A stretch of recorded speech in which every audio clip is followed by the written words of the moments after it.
എന്തെങ്കിലും ചെയ്യാച്ചാൽ ഞാൻ മാത്രമല്ല എൻ്റെ കുഞ്ഞുങ്ങളെയും ഞാൻ കൊല്ലും. എനിക്കും കുട്ടികൾക്കും മാനക്കേട് കൊണ്ട് പുറത്തിറങ്ങി നടക്കാൻ പറ്റാത്തൊരു സാഹചര്യത്തിൽ കൂടിയാണ് ഞങ്ങളിപ്പോൾ കടന്നു പോയിക്കൊണ്ടിരിക്കുന്നത്. ഇന്നലെ എൻ്റെ കുട്ടികൾ ഇതനുഭവിച്ചത് അവരുടെ നമസ്കാരം. പുതിയ ഒരു വീഡിയോയിലേക്ക് എല്ലാവർക്കും സ്വാഗതം. സാധാരണ ഒരു പെണ്ണ് വന്നിട്ട് സിമ്പതിയും പ്രശ്നങ്ങളും ഒക്കെ ഒന്ന് പറഞ്ഞ് പൊട്ടിക്കരഞ്ഞാൽ അയ്യോ പാവം എന്ന് പറഞ്ഞ് പരിതപിക്കുന്നവരാണ് നമ്മളിൽ ഭൂരിപക്ഷം പേരും. അടുത്തിടെ ജസ്ന സലീം, ജസ്നയെ അറിയാത്തവരായിട്ട് അധികം ആരും ഉണ്ടാകില്ല, കരഞ്ഞുകൊണ്ട് ജീവനൊടുക്കും എന്നൊക്കെ പറഞ്ഞ് ഒരു വീഡിയോ ഇട്ടിരുന്നു. പക്ഷെ ആർക്കും ജസ്നയോട് സഹതാപമോ സ്നേഹമോ ഒന്നും തോന്നിയില്ല എന്നതാണ് സത്യം. പിന്നെ പുള്ളിക്കാരിയാണെങ്കിൽ ശ്രദ്ധ കിട്ടാനായിട്ട് ഇങ്ങനെ പല തരത്തിലുള്ള വീഡിയോസും ഉടായിപ്പുകളും ഒക്കെ ആയിട്ട് രംഗത്ത് വരാറുണ്ട്. ഇന്നലെ ജസ്ന ഒരു വീഡിയോ ചെയ്തിരുന്നു. അതിൽ സ്വന്തം കുഞ്ഞുങ്ങളെപ്പോലും കൊല്ലാൻ പോകുന്ന ഒരു അവസ്ഥയിലാണ് കാര്യങ്ങളൊക്കെ നിൽക്കുന്നത്. ഇന്നലെ ഫേസ്ബുക്കിലായിരുന്നു ജസ്ന വീഡിയോ ഇട്ടിരുന്നത്. സ്വന്തം കൈയൊക്കെ മുറിക്കുന്ന ലൈവ് വീഡിയോ ഒക്കെ ഇട്ടത്. കുറച്ച് കഴിഞ്ഞപ്പോൾ വീഡിയോ അങ്ങ് ഡിലീറ്റ് ആയി. അത് ജസ്ന ഡിലീറ്റ് ചെയ്തതാണോ ഫേസ്ബുക്ക് റിമൂവ് ചെയ്തതാണോ എന്നറിയില്ല. ഫേസ്ബുക്ക് റിമൂവ് ചെയ്തിരിക്കാനാണ് കൂടുതൽ സാധ്യത. കാരണം യൂട്യൂബിലും ഫേസ്ബുക്കിലും ഒക്കെ ഇങ്ങനത്തെ വീഡിയോസൊക്കെ അവർ വെക്കാറില്ല. പിന്നെ ജസ്ന എന്താണ് അടുത്തത് ചെയ്തതെന്ന് പറഞ്ഞാൽ കൈയൊക്കെ വെച്ച് കെട്ടി വീണ്ടും ഒരു ലൈവിൽ വന്നു. അതിൻ്റെ കുറച്ച് കാര്യങ്ങൾ കാണുന്നതിന് മുമ്പ് എന്തിനാണ് ജസ്ന ഇങ്ങനെ എന്തുകൊണ്ടാണ് ഫേസ്ബുക്കിൽ ഇങ്ങനെ ഒരു ലൈവിൽ വന്നത്, ഇതിൻ്റെ കാരണങ്ങൾ എന്താണെന്ന് നോക്കാം. അപ്പോൾ ലസിത എന്ന് പറയുന്ന ഒരു വ്യക്തിയും ജസ്നയും തമ്മിൽ കുറച്ച് പ്രശ്നത്തിലായിരുന്നു. നമ്പർ 1 വെടിവീരനാണെന്നാണ് എല്ലാവരും പറയുന്നത്.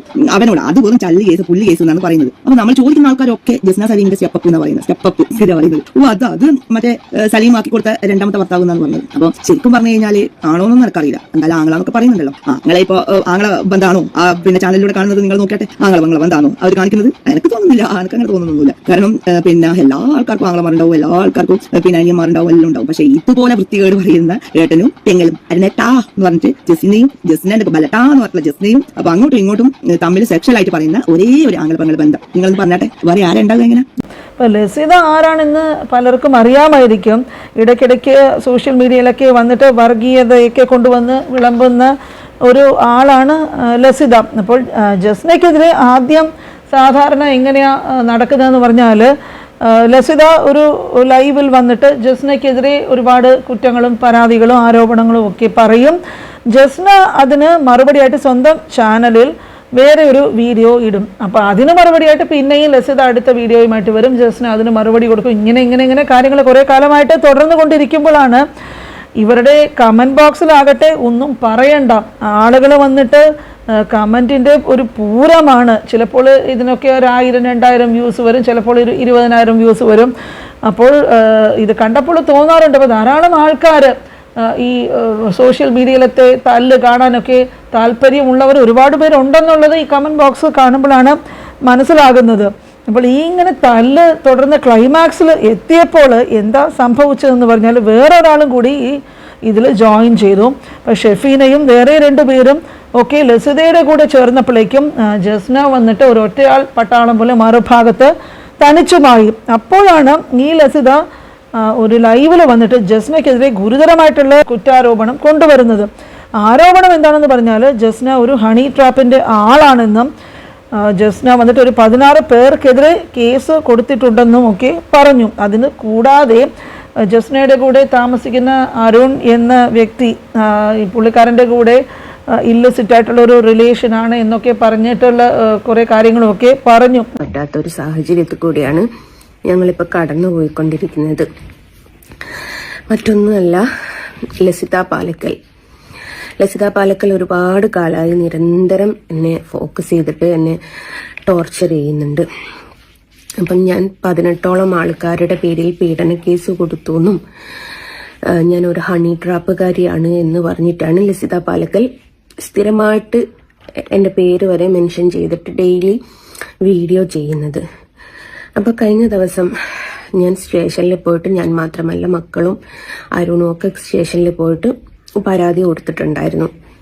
കാരണം ഞങ്ങൾക്ക് പുറത്തിറങ്ങി നടക്കാൻ പറ്റുന്നില്ല. എല്ലാവരും എന്താണ് കേസ്, നീ ആരുടെ പേരിലാണ് കൊടുത്തത് എന്നുള്ള രീതിയിലും ഇതെന്റെ കുഞ്ഞുങ്ങളെ ബാധിച്ച് അവരുടെ വിദ്യാഭ്യാസത്തെയൊക്കെ ബാധിക്കുന്ന ഒരു മട്ടിലുമായിട്ടുണ്ടായിരുന്നു. അപ്പോൾ ഞാൻ അവിടുന്ന് എസ്ഐനോട് പറഞ്ഞു ഇതെനിക്ക് FIR ഇട്ട് തന്നേ പറ്റൂ എന്ന് പറഞ്ഞു. അപ്പോൾ അവർ പറഞ്ഞു സൈബർ ക്രൈമാണ്, നമുക്ക് കോടതിയിലേക്ക് കൊടുക്കാനാണ് ഓപ്ഷൻ എന്ന് പറഞ്ഞു. സാജനെ അറസ്റ്റ് ചെയ്ത സമയത്ത് അപ്പം ഞാൻ ചോദിച്ചു സാജനെ എങ്ങനെ അറസ്റ്റ് ചെയ്തു? ഒരു സ്ത്രീയോട് അപമര്യാദയായി പെരുമാറിയത് കൊണ്ടല്ലേ സാജനെ അറസ്റ്റ് ചെയ്തത്? ഹണി റോസിന് എങ്ങനെ നീതി കിട്ടി? അപ്പോൾ സാധാരണക്കാരായ ഞങ്ങളെപ്പോലുള്ള ആൾക്കാർക്ക് നീതിയും നിഷേധമൊന്നും ഇല്ലേ എന്ന് ചോദിച്ചു. അപ്പം ഞാൻ അവിടുന്ന് സ്റ്റേഷനിൽ പറഞ്ഞിട്ടുണ്ടായിരുന്നു ഇത് FIR ഇട്ട് കിട്ടിയിട്ടില്ല വെച്ചാൽ ഞാനും എൻ്റെ മക്കളും ആത്മഹത്യ ചെയ്യുമെന്ന് പറഞ്ഞു. പൊറുക്കുന്നതിനൊക്കെ ഒരു ലിമിറ്റേഷൻ ഉണ്ട്. ആ ലിമിറ്റ് എന്നോട് വിട്ടുപോയി. ഞാൻ ചെറിയൊരു അറ്റംപ്റ്റ് ശ്രമിച്ചു. അൺഫോർച്ചുനേറ്റ്ലി എനിക്ക് അന്നേ പറയാനുള്ളൂ, ലസിത പാലക്കലിൻ്റെ കാല് പിടിച്ചിട്ട് ഞാൻ അപേക്ഷിക്കുകയാണ്. ഞാൻ ചെയ്തു പോയൊരു തെറ്റ് എന്ന് പറയുന്നത് ഞാൻ കൃഷ്ണനെ വരയ്ക്കുന്നു എന്നുള്ളതാണ്. നിങ്ങളുടെ മുമ്പിൽ ഞാൻ ചെയ്തു പോയൊരു തെറ്റ്. അതിൻ്റെ പുറകെ എന്നെ ഇങ്ങനെ നിരന്തരം ഫോളോ ചെയ്ത് ഉപദ്രവിക്കുമ്പോൾ നിങ്ങൾക്ക് കുടുംബമുണ്ട്, കുട്ടികളുണ്ട് എന്ന് പോലും ചിന്തിക്കുന്നില്ല. ഇന്നലെ എൻ്റെ കുട്ടികൾ ഇതനുഭവിച്ചത്, അവർ ബ്ലഡ് തുടച്ചതിൻ്റെ അവരുടെ ആ മാനസികാവസ്ഥയൊക്കെ ഇനിയൊരു കൊച്ചിനും. അപ്പോൾ ഇത് കണ്ടപ്പോഴേക്കും ജസ്നയ്ക്ക് വന്നിട്ട് സഹിക്കാൻ പറ്റാതെ ജസ്ന എന്ത് ചെയ്തു എന്ന് പറഞ്ഞാൽ ലസിതയ്ക്കെതിരെ കേസ് കൊടുത്തു. അപ്പോൾ അത് പക്ഷെ പോലീസ് വന്നിട്ട് ഒരു സീരിയസ് ആയിട്ട് എടുത്തുമില്ല. പിന്നീടാണ് ജസ്ന ഈ ആത്മഹത്യാ നാടകവുമായിട്ട് രംഗത്ത് വരുന്നത്. ലസിതയോടുള്ള ദേഷ്യം തീർക്കാനായി സ്വന്തം മക്കളെ വരെ കൊല്ലുമെന്ന് പറഞ്ഞാണ് ജസ്ന മക്കളെ വരെ ഇതിന് ഉപയോഗിക്കുന്നത്. സോഷ്യൽ മീഡിയയിലൊക്കെ തല്ലി കൊതി തീർന്നില്ലെങ്കിൽ ഇവർ തമ്മിൽ നേരിട്ട് തല്ലി തീർക്കാവുന്ന പ്രശ്നമേ ഉള്ളൂ. പക്ഷേ എന്തിനാണ് ഈ കുഞ്ഞുങ്ങളെയൊക്കെ ഇതിൽ വലിച്ചിഴയ്ക്കുന്നത്? നിരപരാധികളായ പാവം കുഞ്ഞുങ്ങൾ ഇതിനെന്ത് പിഴച്ചു? കാരണം സ്വന്തം കുഞ്ഞുങ്ങളുടെ സേഫ്റ്റി നോക്കുക എന്ന് പറയുന്ന ഒരു അമ്മയുടെ പ്രധാന ചുമതലയാണ്. അപ്പോൾ അതൊക്കെ വിട്ടിട്ട് ഈ ദേഷ്യം തീർക്കാനൊക്കെ ഈ കുഞ്ഞുങ്ങളെ വരെ കൊല്ലും എന്നൊക്കെ പറഞ്ഞ് ഭീഷണിയുമായിട്ടൊക്കെ വീഡിയോയിലൊക്കെ വരുന്നത് വല്ലാത്തൊരു കഷ്ടമായിട്ടുള്ളൊരു കാര്യം തന്നെയാണ്. അപ്പോൾ ഇതൊക്കെ കണ്ടപ്പോഴേക്ക് നിങ്ങൾക്ക് എന്താണ് തോന്നുന്നത് എന്നുള്ളത് കമൻറ്റ് ബോക്സിൽ മറക്കാതെ നിങ്ങൾ ഷെയർ ചെയ്യുക. നിങ്ങൾക്ക് പറയാനുള്ള കാര്യങ്ങൾ. ഈ വാർത്തയെ ചുറ്റിപ്പറ്റി ഒരുപാട് വീഡിയോസ് സോഷ്യൽ മീഡിയയിൽ ഇപ്പോൾ വരുന്നുണ്ട്. ഈ ഒരു വിഷയം കണ്ടപ്പോഴേക്കും പലരും ഈ വലിയ ആളുകൾ വന്നിട്ട് വഴക്കും പ്രശ്നങ്ങളൊക്കെ വരുമ്പോഴേക്കും കൊച്ചു കുഞ്ഞുങ്ങളെയൊക്കെ ഇതിൽ വലിച്ചിഴയ്ക്കുന്ന കാര്യം കണ്ടപ്പോഴേക്കും അത് വല്ലാത്തൊരു മനസ്സിനൊരു വിഷമമായിട്ട് തോന്നിയത് കൊണ്ടാണ് ഇതിനെപ്പറ്റി ഒരു വീഡിയോ ചെയ്യാമെന്ന് വിചാരിച്ചത്. അപ്പോൾ നിങ്ങളുടെ അഭിപ്രായങ്ങൾ എന്തായാലും കമൻറ്റ് ബോക്സിൽ അറിയിക്കുക. ഇതുപോലെ വേറൊരു വീഡിയോയുമായിട്ട് ഉടനെ കാണുന്നത് വരെ എല്ലാവർക്കും താങ്ക്സ് ഫോർ വാച്ചിങ്.